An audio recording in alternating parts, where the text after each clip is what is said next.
Blood! John Carpenter, Wes Craven, Tobe Hooper, Shawn S. Cunningham. These fine gentlemen arguably are considered the big four in terms of horror. Collectively, their villains in the slasher realm have not only survived the 80s, but currently remain a footprint in the pop culture zeitgeist.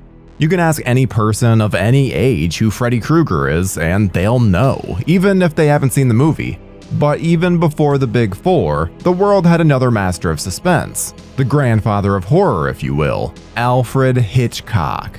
Throughout his career, the man conjured up classic after classic, with thrillers like Rear Window, Vertigo, and even smaller fare like Rope. He knew how to grip a viewer and shake them to their core. Sure, these could all be considered thrillers, but in the summer of 1960, he introduced us to one of the greatest slasher villains of all time in Psycho.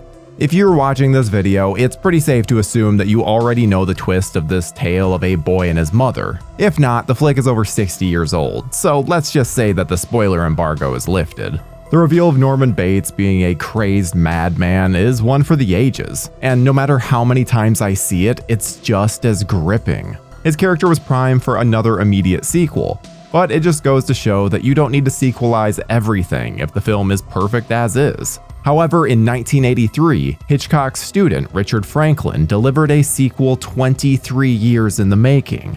Let's flip on that no vacancy sign and be afraid to get back into the shower as we check back into the Bates Motel with Psycho 2 on our 80s horror memories.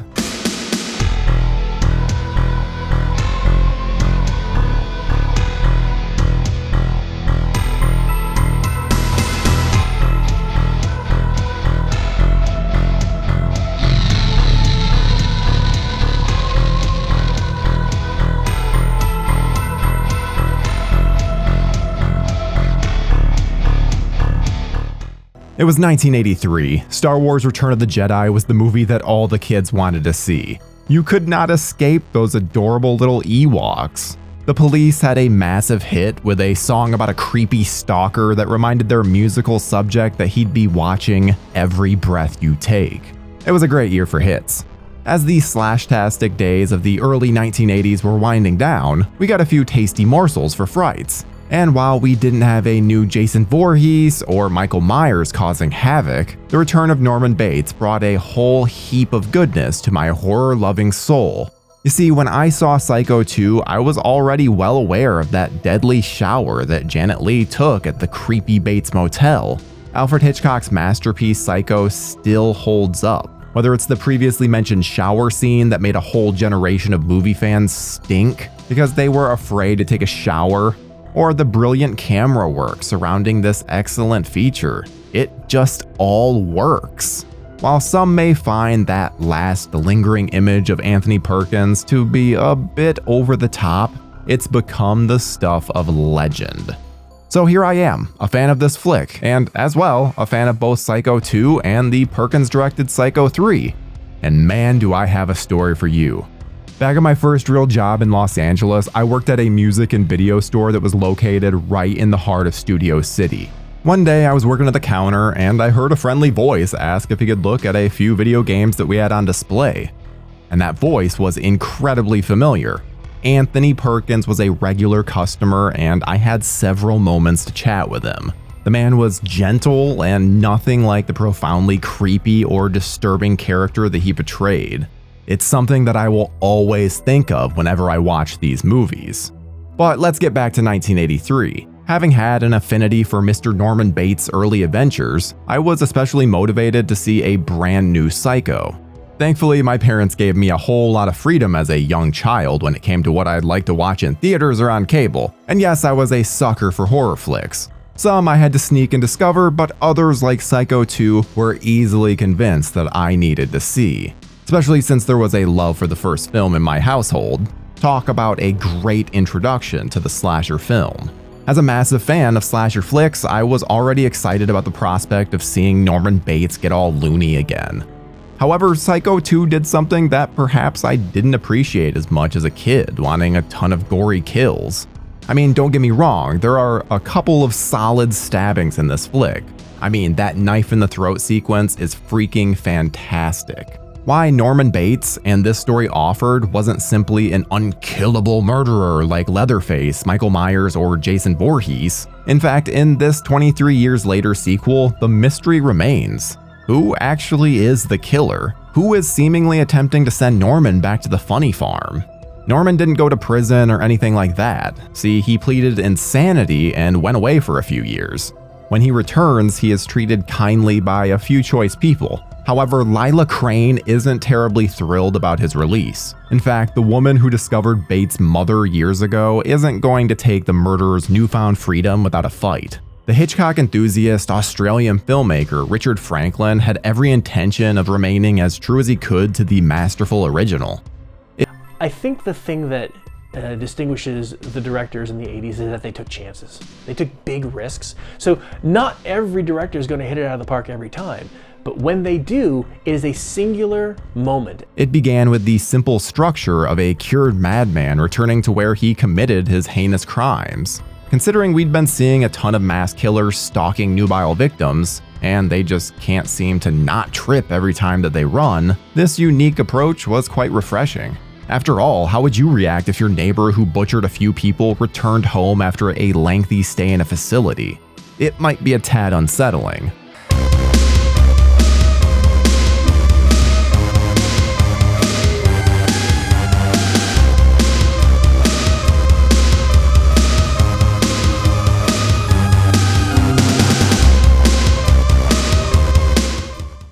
Aside from the legendary Anthony Perkins, this sequel offered serious movie fans one hell of an amazing cast list that included, as mentioned, the return of Vera Miles from the first film. Robert Loggia is the sympathetic Dr. Raymond who is trying to help Norman return to a non-psycho life. And then there's Dennis Franz. If you're looking to kill off a sleazy dude who turned the family-friendly Bates Motel into some hourly rental motel for travelers looking to screw around, you really can't do much better than the casting of Mr. Franz as the creepy owner. I mean, the dude screams lowlife in the best of ways. Yet as a kid, this was the movie that introduced me to Meg Tilly, and I was smitten. The actress had already caught my eye in films like Tex with Matt Dillon. More importantly, it was the silly little PG fright flick called One Dark Night that made me excited about this charming leading lady. While Meg wasn't quite as bombastic with her character choices as her incredible sister Jennifer Tilly, Meg wasn't shy about horror flicks. She rocked my world in the cheesy yet satisfying Impulse from 1984, as well as the Abel Ferrara remake of sorts, Body Snatchers. As a fan of Meg, it was disheartening to hear years later about the terrible experience that she had on set. Miss Tilly didn't watch television when she was younger, and she had very little knowledge about the importance of the original Psycho. With a little on-set friction with her director and co-star, she had avoided the premiere and didn't actually watch the film until 2021 in a live stream. I'm hopeful that she's more accepting of the terrific relationship that she shared with Mr. Perkins, and glad she ultimately liked the film. One of the most appealing moments as I revisited Psycho 2 recently is just how impressive it is to have such a mystery play out, and not in a Friday the 13th Part 5 way. Nah, we know Bates can go a little mad sometimes. We all go a little mad sometimes.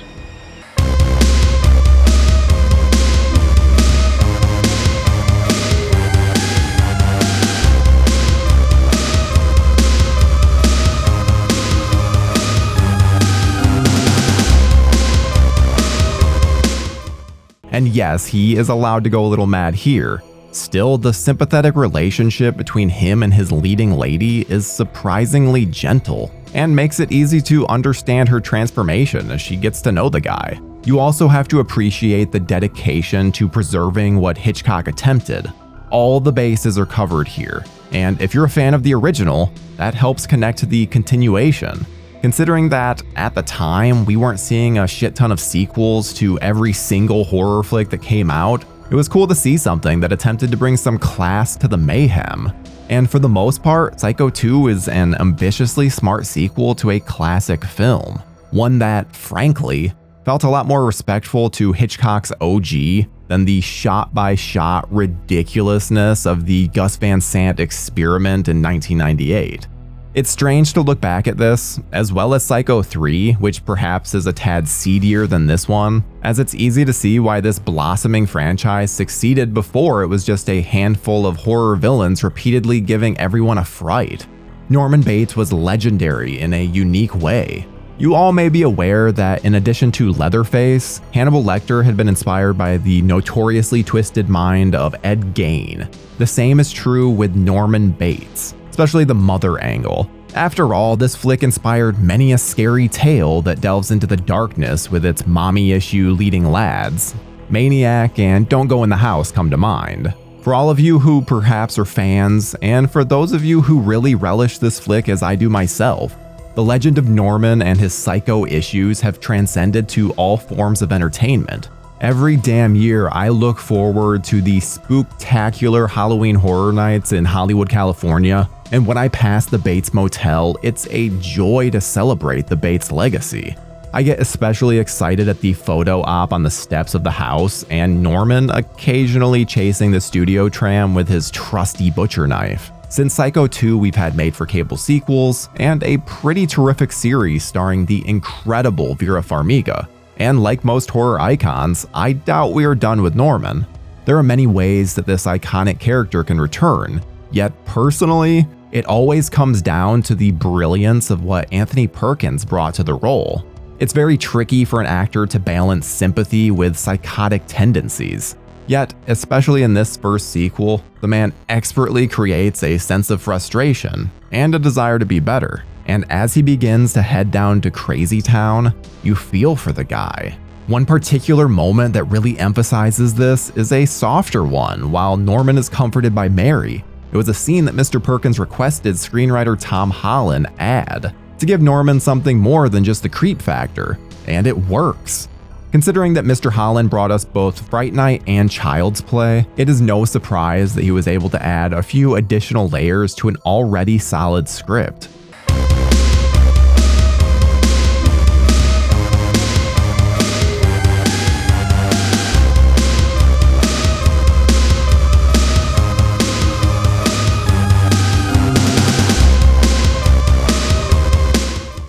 Horror has always survived. Why? Well, it's a great way to deal with your fears and nightmares. Norman Bates is evil personified in a way that we rarely see, without getting trashy or overtly violent.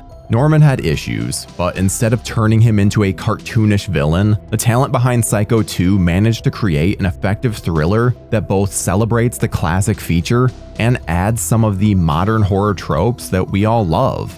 And while the violence isn't over the top, there's still good fun to be had. Richard Franklin went on to do a couple of decent features, including Cloak and Dagger, Link, and perhaps a less than stellar sequel to FX. Yet I still appreciate the care that he put into creating such a solid follow-up to a film that really didn't need it.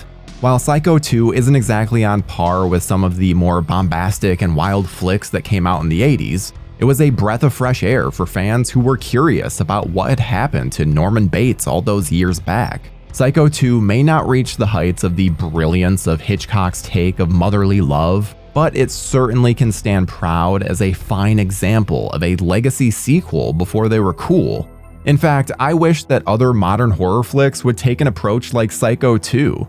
In the modern age of blockbusters and the like, this sequel remains something unique and special for those willing to discover it.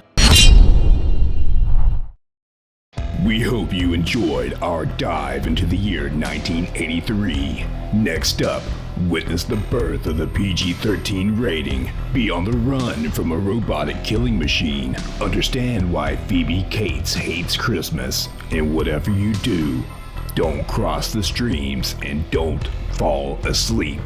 Until next time, gorehounds.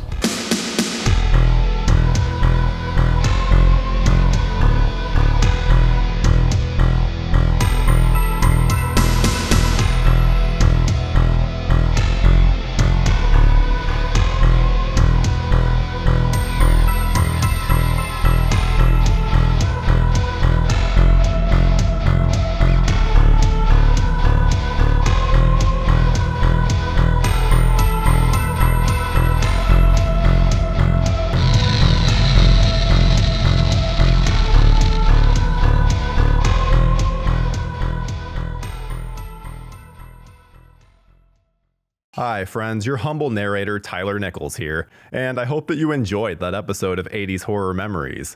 If you missed our previous episode, click over here. If you want to see more from our series, click up here. And if you're not subscribed yet, what are you doing? Subscribe right here. And most importantly, stay spooky, folks.